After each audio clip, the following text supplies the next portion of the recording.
১০ মাঘ উপমহাদেশের অন্যতম প্রধান আধ্যাত্ম কেন্দ্র ও সুফি পীঠস্থান মাইজভান্ডার দরবার শরীফের আধ্যাত্ম শরাফতের প্রতিষ্ঠাতা ও মাইজভান্ডারী তরিকার প্রধান প্রবর্তক হজরত মাওলানা শাহ সুফি সৈয়দ আহমদুল্লাহর ১১৯তম বার্ষিক ওরস শরীফ।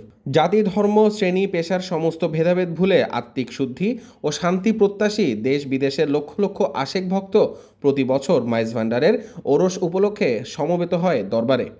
প্রতি বছরের ন্যায় গাউসিয়া আহমদিয়া মঞ্জিল, গাউসিয়া রহমানিয়া মঞ্জিল, গাউজিয়া হক মঞ্জিল সহ দরবারের বিভিন্ন মঞ্জিলের ব্যবস্থাপনায় এবছরও ওরস উপলক্ষে নানাবিধ ধর্মীয় ও সমাজ কল্যাণমূলক কর্মসূচি পালিত হয়েছে। ওরস উপলক্ষে দরবারের আশেপাশে কয়েক কিলোমিটার এলাকা জুড়ে লাখো ভক্ত ও আশেকের ঢল নেমেছে। দেশের বিভিন্ন স্থান থেকে আগত দরবারের মেহমানদের নিরাপত্তা ও সার্বিক শৃঙ্খলা রক্ষায় প্রশাসনের পক্ষ থেকে ব্যাপক প্রস্তুতি গ্রহণ করা হয়েছে। এছাড়াও ওরস উপলক্ষে দরবার শরীফের রাস্তার দুই পাশে বসে গ্রামীণ মেলা, যেখানে দেখা মিলে বিশাল আকৃতির মূলা, যা ভান্ডারি মূলা বা জাপানি মূলা নামেই পরিচিত। এক একটি মূলার ওজন ৮ থেকে ১২ কেজি পর্যন্ত হয়ে থাকে। এটা সর্বোচ্চ একবারে কমার ১৫-২০ কেজি হবে, যদি ৪-৫ মাস রাখতে পারে যাবে না। আর এটার বীজ হলো জাপানি মূলা, মূলার বীজ বলে জাপানি মূলা। এই মূলার বীজ এখানে হয় না, এটা বীজ বাহার থেকে আসে। যা এখানে এই মূলাগুলো হয় এখানে ফরিদপুরতে, আর কোথাও হয় না এরকম। এটা খাইতে অনেক স্বাদ, এটা খাইতে যদি গরুর মাংস দিয়ে রাঁধাও অনেক স্বাদ হবে।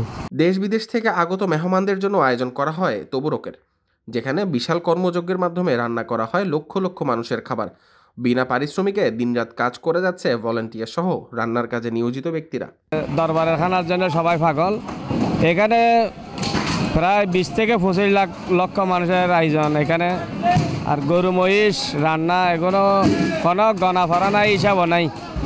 আমরা ফাঁক করতেছি আর ওরা খাইতেছে। এইরকম ডেইলি একসাথে ২০,০০০ থেকে ২৫,০০০ মানুষ একসাথে মানে আমরা খানা খাওয়াইতেছি। আর এখানে তো প্রায় আমার ১০০-র উপরে লোক কাজ করতেছে।